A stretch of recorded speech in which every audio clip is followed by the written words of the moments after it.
그런 마음이 있었어요. 여러분, 제가 이렇게 말하는 데는 이 감사운동을 또 교회에서 한다는 것은 그냥 일시적인 게 아니라 하나님의 뜻이기도 하지만 또 하나님 뜻대로 감사할 때 하나님이 우리에게 베푸는 은혜가 있고 하나님의 큰 기적이 있기 때문에 그렇습니다. 그래서 저도 그것을 전에 어떤 그곳에서 이런 감사 무브먼트 이런 걸 봤어요.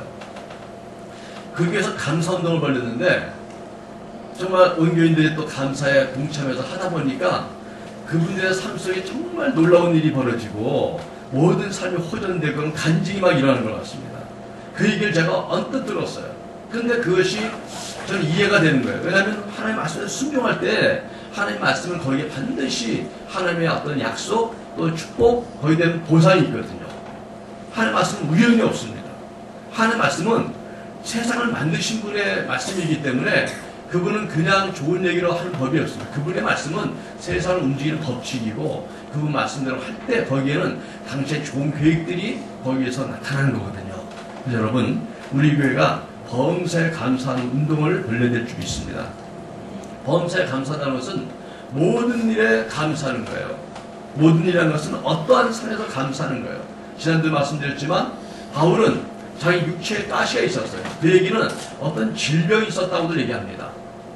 바울처럼 위대하고 대단한 일을 한 사람은 하나님이 건강을 주셔갖고 더 열심히 일할 수 있고 더 누군가보다 뛰어나게 모범으로 건강해야 되는데 자기가 약하니까 말씀을 전할 때 얼마나 본의 안 되겠어요. 하나님 믿음 복 받습니다는데 내가 힘들어. 하나님께 기도하면 병을 치유하신다는데 내가 좀 몸에 안 좋은 게 있어. 이럴 때 얼마나 마음이 힘들었겠어요. 그런데도 이 바울이 3번이나 하나님 간절히 기도했습니다. 하나님 고쳐주세요. 이거 고쳐주시면 저희도 그렇지만 하나님께 영광이 되고 또 전도하는 데 본이 될 수 있습니다. 그런데 하나님께 하신 응답은 내 은혜가 내게 족하다. 너가 갖고 있는 복으로 그 정도라도 충분한 것이다. 완벽한 삶을 우리에게 줄 때만 감사할 수 있는 게 아니에요, 여러분. 세상에 완벽한 사람만이 감사하는가요? 아니요. 요즘 우리나라 돌아가는 거 보세요. 너무나 가진 게 많은 사람들, 너무나 권력을 가진 사람들, 태어날 때부터 뭔가 한 사람들이 감사하는 게 아니라 더 짜증을 부리고 갑질을 하고 하는 걸 통해서 우리에게 뭔가 마음에 큰 상처 주지 않습니까?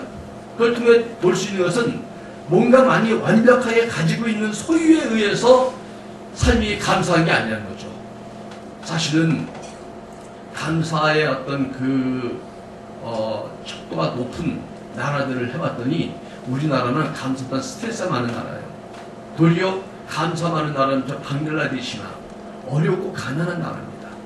어렵고 가난하지만 그들의 삶에 만족을 하고 그걸 받아들이고 그 현실에 순응하면서 기쁨으로 살아가려는 정말 뭔가 평범하고 잡초 같은 인생이지만 그러나 그들의 감사 속에 하나님의 영광을 받는 것이 아닐까요? 여러분, 우리는 얼마나 더 가져야 감사하겠습니까? 얼마나 더 배우면 감사하겠습니까? 내 조건이 좋아지면 정말 감사할 것 같습니까? 내 병이 나아지면 내가 감사할 것 같습니까? 돈을 많이 벌면 그때보다 행복하고 감사할 것 같습니까? 아니요. 그렇지 않다면 우리가 다 알고 있습니다. 그럼에도 불구하고 우리는 자꾸 속고 또 속는 거예요. 우리는 자꾸 착각하는 거예요. 이것만 도와주시면 감사하겠습니다. 이것만 고쳐주시면 감사하겠습니다. 그러나 우리의 밑바닥을 보세요. 우리는 전혀 그런 인간이 아니에요. 우리는 좋아져서 절대 감사할 인간이 아니에요. 벽이 나와도 감사할 인간이 아니에요. 돈을 한 달에 1억을 벌어도 감사할 인간이 아니에요. 우리의 속사람이 얼마나 타락하고 우리의 속사람이 하나님이 기뻐하지 않는 모습인지 알 수가 없습니다. 중요한 것은 우리의 밑바닥 마음이 바뀌어서 하나님이 기뻐하는 뜻을 수용하게 어떤 환경에서도 어떠한 조건에서도 하나님께 대한 감사를 회복하려 한다면 주님이 그때부터 우리에게 주목하시고 당신의 은혜를 풀어줄 줄 믿습니다. 누가 알겠어요, 여러분? 지금 나는 낮은 위치에 있을지라도 내가 하나님께 바른 자세를 갖고 있다면 하나님 나를 축복하기 이제부터 시작한다면 내가 10년이 될지 20년 될지 모르지만 내 삶이 얼마나 바뀔지 누가 알겠습니까, 여러분? 오늘 저 하늘 찌릿한 권세를 가진 자들도 누가 알겠습니까? 10년 뒤에는 그 집안이 몰락할지 범죄자가 돼버려서 이름도 찾아볼 수 있는 그런 존재들 될지 누가 알겠습니까? 오늘 우리는 예수님의 감사를 배우려고 합니다. 예수님은 범사에 감사하는 사실이십니다. 예수님의 감사는 진정한 범사의 감사가 무엇인지를 우리에게 보여주고 있습니다. 우리가 본받을 감사가 예수님의 삶 속에 있습니다. 마치 예수님이 범사에 감사하는 삶은 우리 합창단, 우리 성가대가 사실은 음색이 다 달라요. 다르지만 같이 지휘자의 훈련에 맞춰서 연습하고 하나가 됐을 때 각각의 다른 음색, 주파수 사이클이 다 다르거든요. 근데도 이게 하원에 됐을 때 신기한 것은 합창이 하나가 되면요, 한 목소리 나오는 거 아세요? 한산군 같은 목소리 나옵니다. 근데 하나가 안 되면 다 들려요. 저 사람 왜 저렇게 오늘 악을 써? 어디서 이 불안한 음이 나올 거야 이거? 우리를 불안하게 만드는 요소가 있어요. 근데 어떤 한 분이 안전의 음색을 참 낼 때 뭔가 오늘 찬양이 편안하고 너무 와닿는데, 다르지만 하나 될 때 한 목소리 나온다는 거, 그게 묘미잖아요. 여러분, 우리 예수님의 삶은 모든 다른 상황이 있었습니다. 근데 그분은 한결같은 하나님에 대한 감사의 삶으로 일관됐기 때문에 그분의 삶은 하나의 목소리를 내고 하나의 인생을 보여주고 우리의 모범된 삶을 보여주고 있습니다. 마치 한편의 음악같이 아름다운 감사의 하모니를 이룬 게 예수님의 삶이었고, 그분의 그 중심에는 하나님의 항상 감사하는 마음이 있었습니다. 여러분, 우리가 난 오병의 기억이 있습니다. 그걸 보면서 우리가 뭘 느끼냐면 적은 것으로도 감사는 예수님의 삶을 볼 수 있습니다. 예수님은 많아서 감사한 게 아니라 적은 것으로도 항상 그것을 감사하는 마음을 갖고 있었던 게 분명합니다. 우리가 오병이의 기도에 보면 예수님은 자기를 따르는 수많은 무리가 배고파 줄인 걸 봤습니다. 그래서 제자들이 말합니다. 예수님, 여기 한 아이가 보리떡 5개와 물고기 2마리밖에 없는데 이것으로 뭘 하겠습니까? 뭔가 현실에 낙심을 하고 감사할 수 없는 이유를 말하고 있는 제자들, 우리의 보다 타당하죠. 지금 수많은 무리가 있는데 배고픈 이 현장에 뭐 살 데도 없고 돈도 없는데 예수님께서 야, 너희가 먹을 걸 줘. 이게 무슨 타당치도 않은 말씀이에요, 여러분. 여러분, 갑자기 제가 오늘 오후 예배를 막 드리더니 은혜가 되고 충만하고 갑자기 객기가 났는지, 여러분 오늘 오후 예배 너무 좋은데 오늘 저녁 먹고 갑시다, 저녁 먹고. 그러면서 우리 사모님한테, 아니 우리 지단 몇 분 저기 권사님 오늘 저녁 같이 먹고 오늘 아예 그냥 저녁 먹고 집에 돌려보내자고. 우리 권사님들 사모님 표정이 어떨까요? 아이고, 좋으신 생각이에요. 응? 우리가 어떻게 빨리 그 음식을 구해서 저녁 먹여서 보내야죠, 이럴까요? 갑자기 어서 음식을 구하냐, 반찬도 낮에부터 다 떨어졌는데 목사님이 생각지도 않은 계획도 없는 일을 벌이냐고 아마 다들 그냥 노조위원장 같이 머리 띠두리 와갖고 대화할 겁니다. 집에 가자, 집에 가자. 목사님은 각서나. 계획서 없는 목사님은 각서나. 그러지 않겠어요? 그런데 이런 상황 속에서 예수님은 들고 있는 게 어린아이 도시락이었습니다. 거기에 떡 5덩어리와 물고기 2마리밖에 없죠. 난처한 상황입니다. 예수님이 하신 말씀이 있는데 현실이 너무나 난처해요. 그렇지만 예수님이 그걸 통해서 우리에게 보이고자 하는 게 뭐였냐면 요한복음 6장 11절에 이렇게 말씀을 하십니다. 예수께서 떡을 가져 축사하신 후에 앉아있는 자들에게 나눠주시고 물고기도 그렇게 그들의 원대로 주시니라 하십니다. 떡을 가져 축사하신 후에, 현대 번역 보면은 감사 기도하신 후에 이렇게 되어 있습니다. 감사 기도하십니다. 여러분, 우리 삶에 어떤 일이 벌어질지 누가 알겠어요? 오늘 먹고 쓸 것밖에 없고 내일 먹을 게 하나도 없는 그러한 상황에서 오늘 밤 아이들 불러놓고 이 마지막 거 다 먹고 내일 안담한 순간이지만 감사 기도하는 사람에게 내일 어떤 기적이 날지 누가 알겠습니까? 내가 열심히 공부하고 뭔가 자격증도 따고 지대 부표로 사회에 진출했는데 정지원도 되지 못하고 비정규직으로 들어갔어. 받는 월급이 너무나 작아.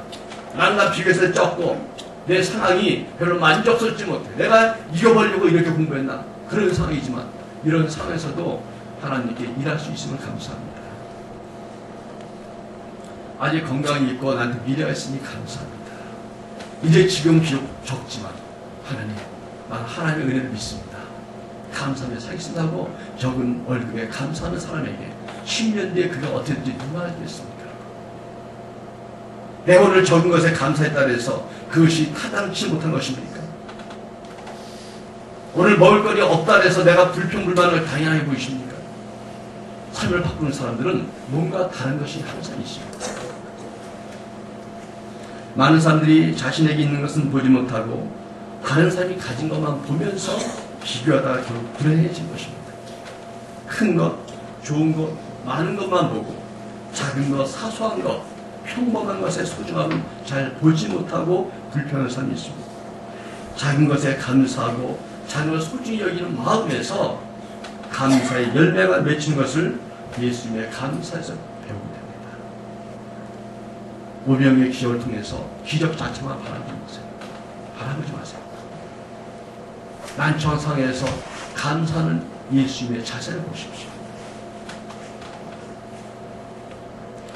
두 번째, 예수님은 실패 속에서도 감사를 잊지 않았습니다. 여러분, 우리 교회도 전달려고 애를 많이 썼습니다. 또 지금도 쓰고 있죠. 예전에 저쪽 중앙도에 있을 때 어떤 목사님한테 전도방을 알려주더라고요. 그때 한참 영적으로 제가 예리하고 막 그럴 때인데 하늘 말씀, 목사님 칼갈이 전도하러? 칼갈이? 야, 뭔가 영적 칼을 갈아갖고 이제 정말 이게 또 전도하나 보다. 그래서 그게 뭐였더니 아파트 앞에 칼 갈아주고 무료로 칼 갈아주고 전도하는 거래. 진짜 칼을 가는 거예요. 그래서 칼을 가려고 이제 그걸 알아봤더니 국산은 좀 뭐 10몇만 원인데 외제는 이게 좀 오래 쓰고 안 변화온다면서 뭐 30만 원 나더라고요. 30만 원 주고 칼갈이 기계를 샀어요. 그래갖고 몇 사람 모아갖고 남들 사람 여기 앉아서 딱 칼만 계속 갈아줘요. 사람들이 칼갈 나오면 우리 기사님들은 커피 주고 그러고 마늘 붙여갖고 착 해갖고 이렇게 사람들 사이에 전도해야 된다. 저 인천에 넣는 교회가 그거를 성공해갖고 거기는 파라솔 쳐갖고 칼을 갈아주는데 5군데서 하는데 그거 전도 효과가 있다는 거예요. 칼갈이죠. 한 몇 달 했는데 전도가 잘 안 돼갖고 칼갈 기계가 지금 제 목양실에 있습니다. 우리 성도들 칼을 못 갈아주고 남의 칼만 갈아줬는데 별로. 왜냐하면 너무 잘 산 아파트는 찹쌀인 취직근지라서 아예 칼을 갈 수가 없고, 또 이렇게 좀 웬만한 아파트는 거기 시장이 있지 않습니까? 아파트 장. 장을 쓰는데 세상에 갔더니 거기 어떤 그 업자가 그 자기 물건을 하면서 서비스로 칼을 갈아주는 기를 또 놓고 있더라고. 그래서 품목이가 또 안 되는 거예요.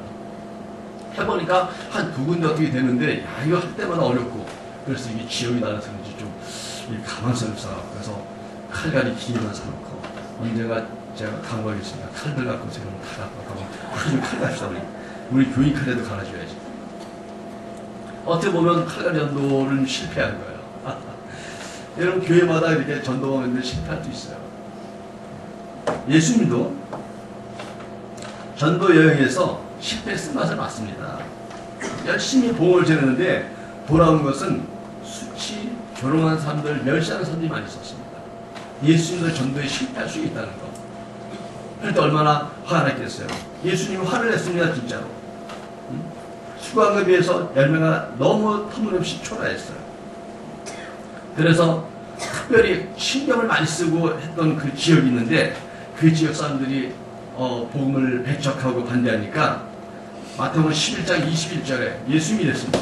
화 있을진저 고라시나 화 있을진저 벳세대야, 너에게 행한 모든 권능을 두로와 시돈에게 행했더라면 그들이 벌써 배옷을 입고 제한자 회개했을 것이다. 예수님도 화가 나셔갖고 아주 저주를 했습니다. 여러분, 예수님도 성격이 좀 갈갈하셔요. 그냥 그래 참자 이런 게 아니라 막 야단쳤죠. 화 있을 진짜 저주가 있을 거다. 저녁 동네는 그렇게 했는데도 돌이키잖아요. 저 두로 시돈처럼 이방인이고 우상 숭배만 했는데도 이 정도 했으면 좀 회개하고 돌이켰을 텐데 이게 또 마음이 강파하고 교만하구나. 그런데 그 말씀 이후에 곧바로 이어서 21절에서 25절로 건너때 보면 이렇게 또 예수 말씀합니다. 천지의 주제신 아버지요, 이것을 지혜롭고 슬기는 자들에게는 숨기시고 어린아이들에게는 나타내심을 감사합니다. 옳소이다. 이렇게 된 것이 아버지의 뜻이니이다. 뜻한 대로 안 됐지만 그러나 거기 있는 아이들이 또 따르고 축복을 받고 부모들이 애들을 데리고 나오고 그 애들이라도 마음이 열리는 걸 보면서 거기에 또 예수님 곧바로 감사를 볼 수 있습니다. 어른들은 예수를 배척했지만 아이들이 주님을 받아들인 것이 감사의 이유였습니다. 큰 비중을 두고 애쓴 것이 뜻대로 안 돼서 가슴이 아팠지만 아이들이 복음을 받아들인 것으로 인해서 감사의 조건을 내세운 겁니다.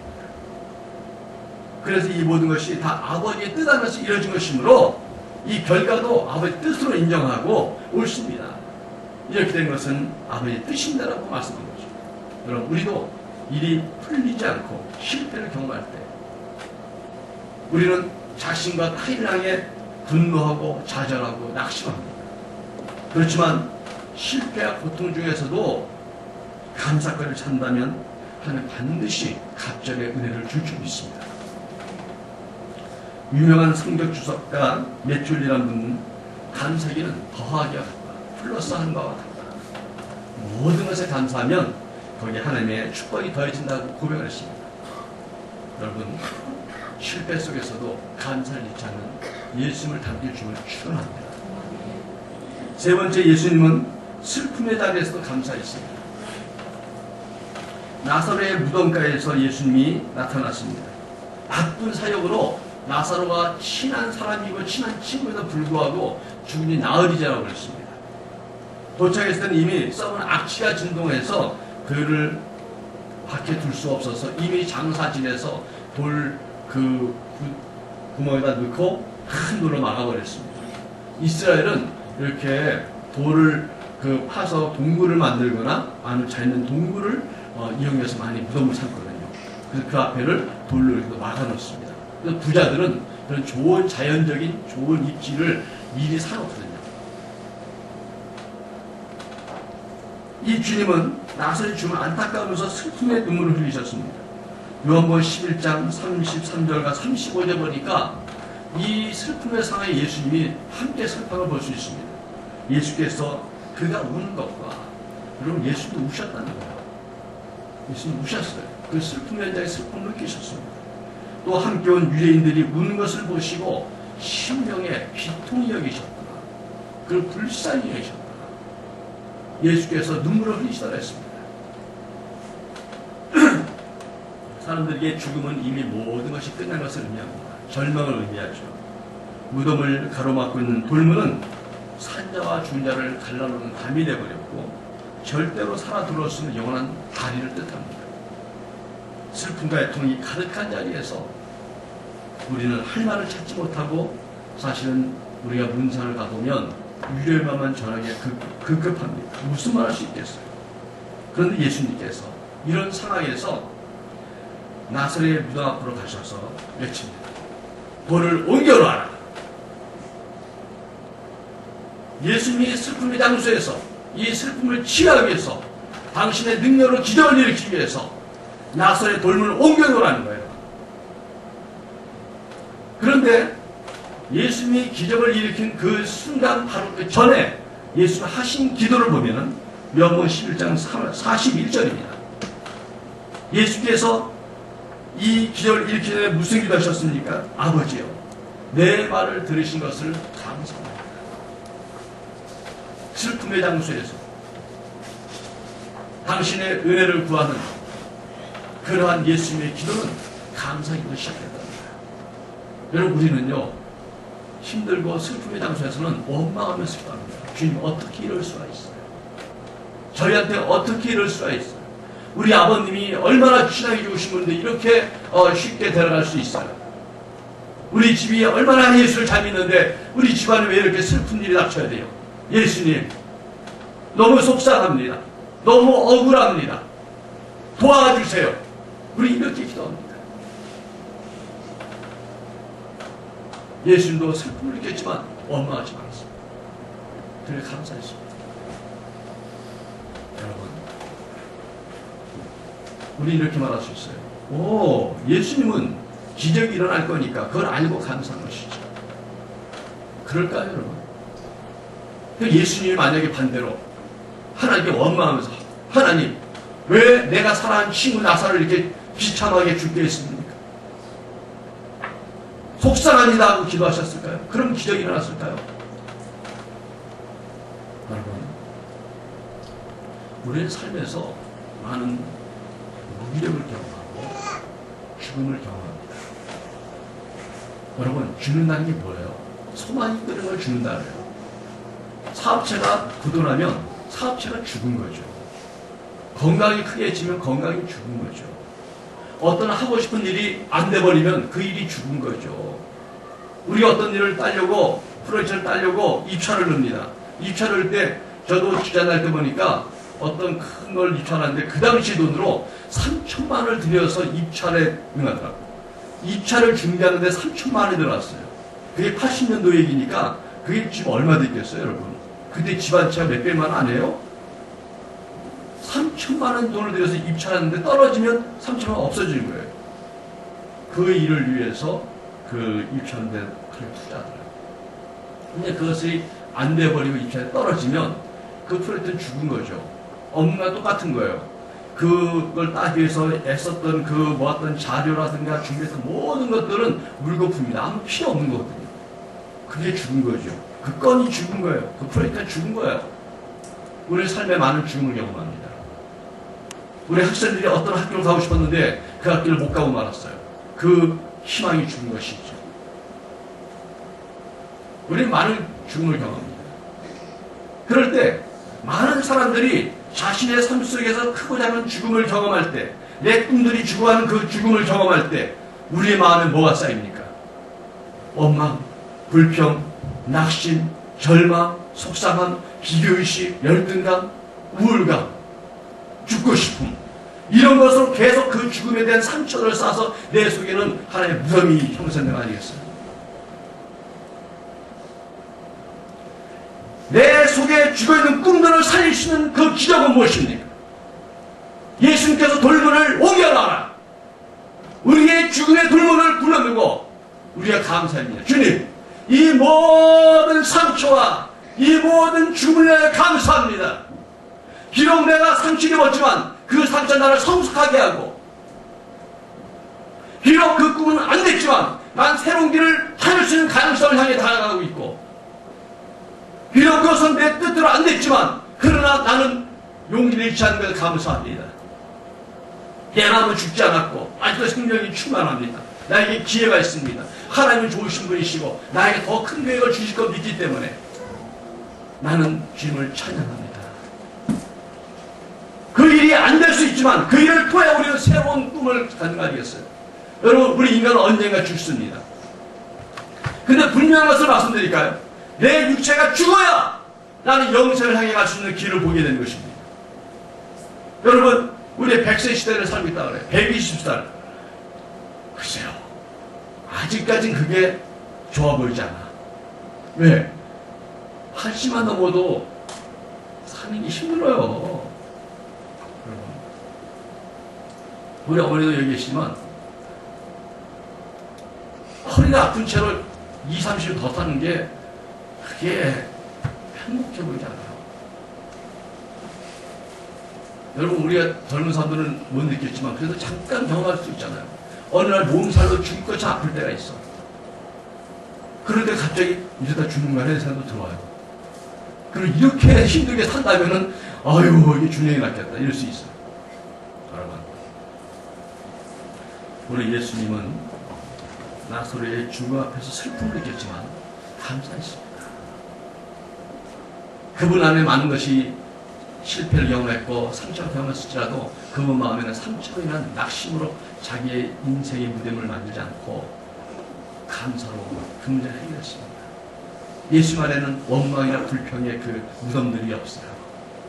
그분은 누구든 미움과 억울함과 속상감, 배신감에 떨고 그를 복수했던 그런 것으로 채워있지 않았습니다.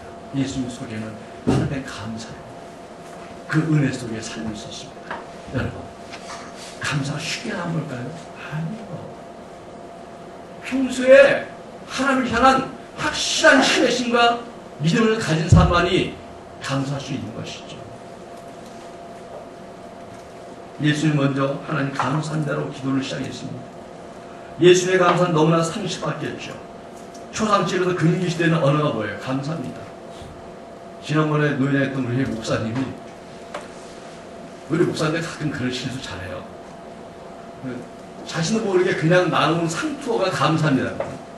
할렐루야, 오늘 하나님께 감사합시다. 아멘. 뭐 이렇게들 말하잖아요.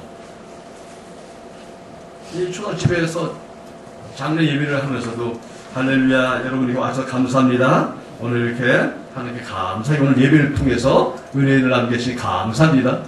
옆에서 다 불안해 죽겠는 거야.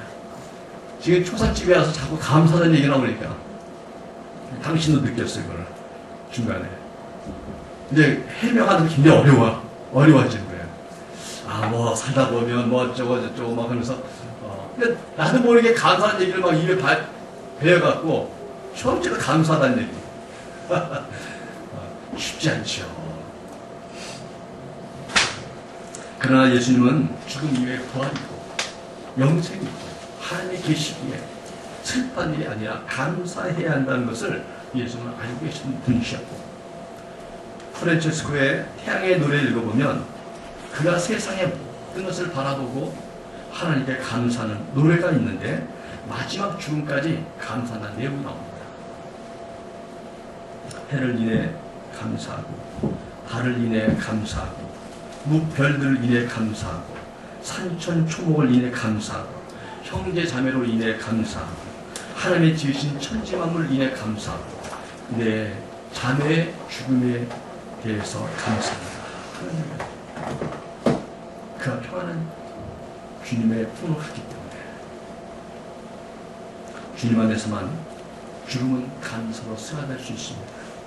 감사는 깨닫는 사람만이 깨달을 만큼만 감사할 수 있습니다. 깨닫고 나면 감사하는 게 없습니다. 여러분, 항상 감사하시기 바랍니다. 옆 사람한테 항상 감사해야 돼요. 한번 순발력 있게 하면 옆 사람에 대해 뭘 감사할까요? 한번 생각해 볼까요? 우리가 감사 소리도 해야 되거든요. 옆 사람한테 뭘 감사할까요? 첫째로 옆에 앉아줘서 감사합니다. 또 뭐예요? 날 보고 항상 웃어줘서 감사합니다. 다른 사람보다 내 옆에 자주 앉아서 감사합니다. 옆 사람이 이쁘면 당신이 이쁘니까 나도 같이 이뻐 보이니까 감사합니다. 옆 사람이 조금 개성 있게 보이면 당신 때문에 내가 돋보여서 감사합니다. 얼마나 감사할 게 많아요. 감사하는 것. 깨닫고는 감사하는 게 없죠. 여러분, 예수님 마지막에 십자가에서 감사하지 않았습니까? 사실 33살의 젊은 나이에 생을 마감한다고 생각하면 아찔하고 가슴 아픈 일이 아니겠어요? 죽는다는데 어떻게 감사하겠어요? 예수님이 자신의 죽음을 받아들이는 것이 쉬운 건 아닌 것 같아요. 겟세마네 동산에서도 정말 땀이 피방울 내도록 기도하지 않았습니까? 만약에 예수님께서 죽음을 알기 때문에 내가 15시간 후에 죽는다면 어떨까 하는 생각한다면 예수는 아찔하지 않겠어요? 여러분, 우리가 살면서 이 죽음에 대해서 경험할 길은 사실 많지 않습니다. 저 안에 어떤 그 청년 그 캠프에 가니까 진짜 간짝을 갖다 놓고요, 한 번씩 들어가 보라는 거야. 들어가 누우면 생각이 달라지는 거예요. 그게 좀 누워보면. 그럼 우리도 이제 한번 합시다. 간짝 갖다 놓고 한 번씩 누워서 그래서 누워있다가 나와서 딱 뚜껑을 덮었다가 나중에 나와서 소감 좀 말을 해야 돼. 사는 게 얼마나 감사한지.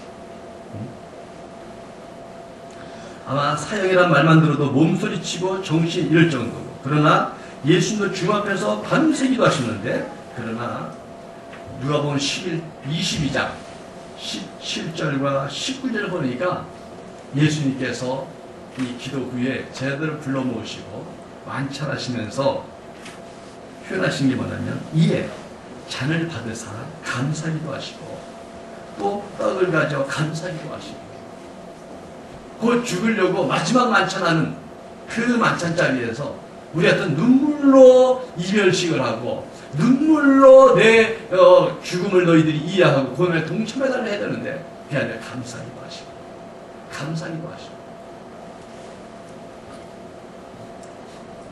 그러면서 말씀하시기를 이는 내 몸이다. 이는 내 몸이다. 받아 먹어라. 이는 내 피다. 받아 마셔라. 예수님 그렇게 말씀하신 것입니다.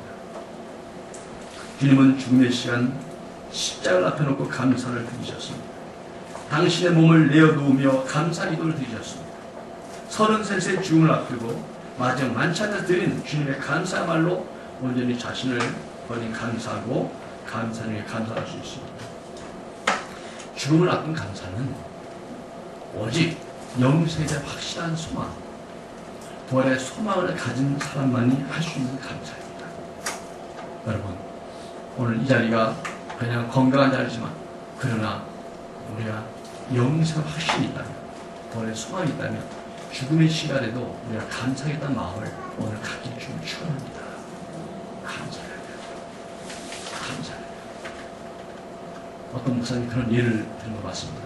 애들이 나오면서 울잖아요. 이렇게 어머니 뱃에서 나오면서 우는데 왜 우냐? 아이는 뱃속이 세상이 전부인 줄 알았어요. 어머니 뱃속이 가장 평안했어요. 안전했어요.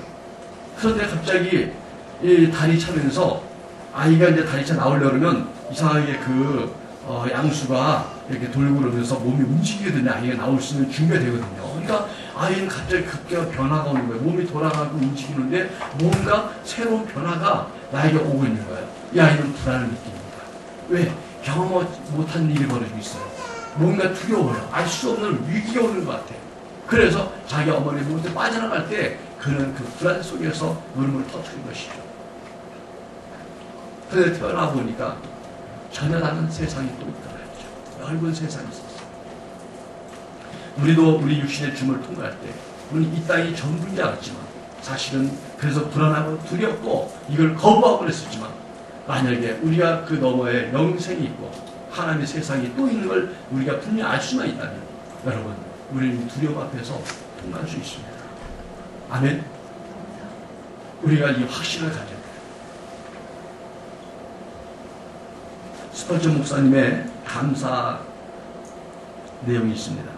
촛불을 보고 감사하는 자에게 하나님은 전기불을 주시고 전기불을 보고 감사하는 자에게 달빛을 주시고 달빛을 감사하는 자에게 햇빛을 주시고 햇빛을 감사하는 자에게 영원토록 사지 않는 천국의 영광을 비춰주신다고 썼습니다. 감사의 씨앗을 심는 사람만이 더 큰 감사 열매를 맺힐 수 있다는 것이 믿음의 법칙인 것입니다. 예수님 그것을 삶으로 보여주신 것이에요.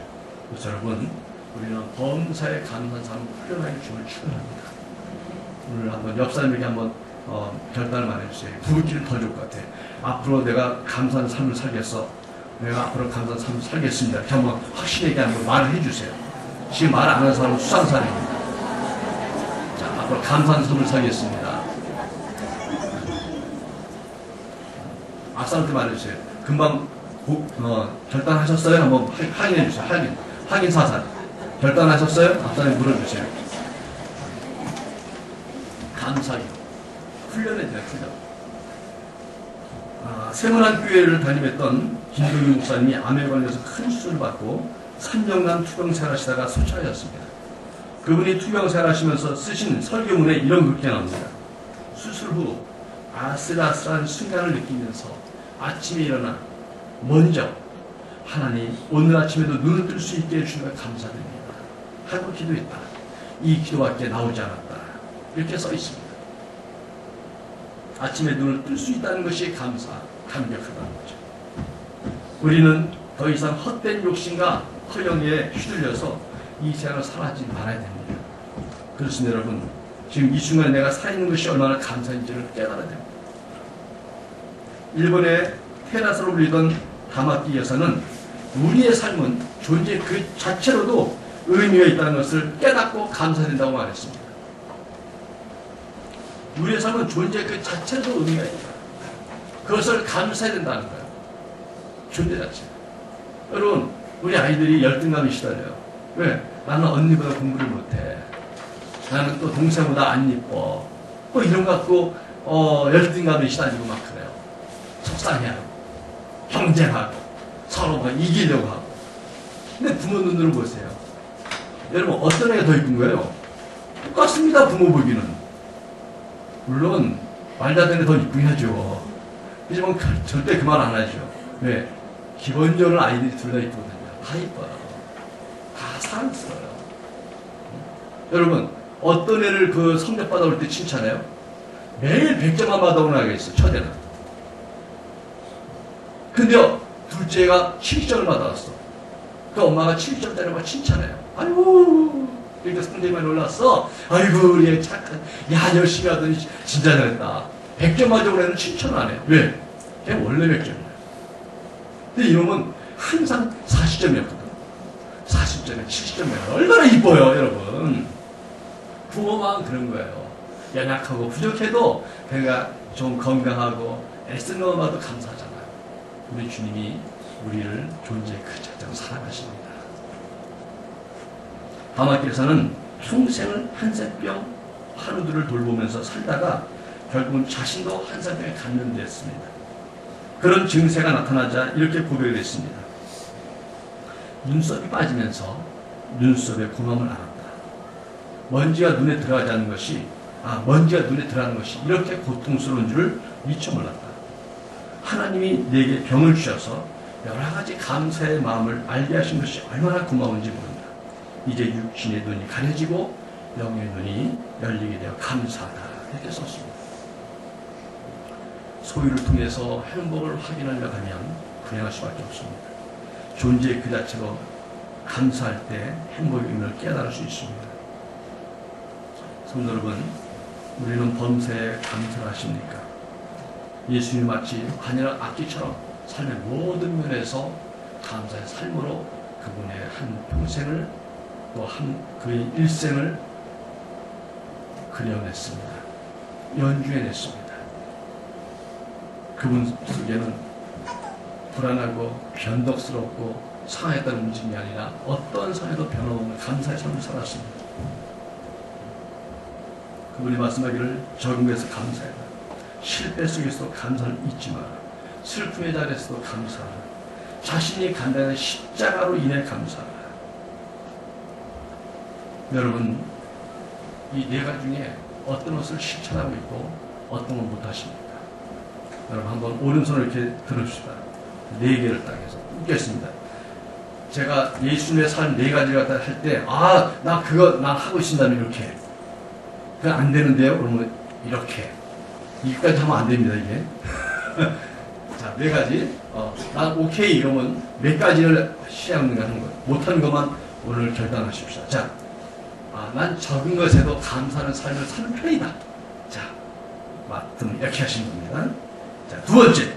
내가 실패를 경험하고 좀 어려움도 경험했지만 그럼에도 불구하고 난 항상 긍정적이고 감사하는 편이다. 자, 그런 분들 이렇게. 자, 세 번째. 난 슬픈 일이 많았고 아픔을 경험했다. 어머니 일찍 돌아가시고 뭐 이렇게 뭐 혹시 자녀나 어떤 그런 극한 슬픔을 경험했지만 상처가 있지만 그래도 나는 감사하고 있다. 자, 지금 해결할 수 없는 일이 항상 나를 힘들게 한다.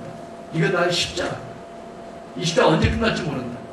어떤 때는 여러 가지 있죠. 재정적인 십자가도 있어요. 또 가족이 된 십자가도 있어요. 내 질병이 된 십자가도 있어요.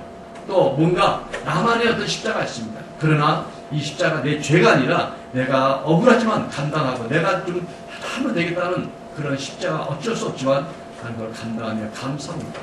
한다면 여러분 몇 가지를 손을 꼽았습니다. 못한 게 있다면 어떤 겁니까? 오늘 그거 한번 결단해 좀 있습니다. 주님의 삶을 보면서 우리 삶을 바꾸기로 합시다. 제가 마지막 멘트를 써왔습니다. 나이가 들수록 얼굴에 웃음이 그려져야 하고 입에서는 감사의 말이 나와야 합니다. 내 얼굴과 언어의 품격은 내 인생의 성적표입니다. 내 얼굴 표정은 이미 오래전부터 그리고 지금 이 순간에도 만들어져 있습니다. 먼 훗날 내 얼굴에 그려질 표정들이 따뜻하고 넉넉하길 바란다면 지금 감사하며 살아야 합니다. 여러분, 이 시간을 같이 기도할 때 한번 결단하며 기도합니다.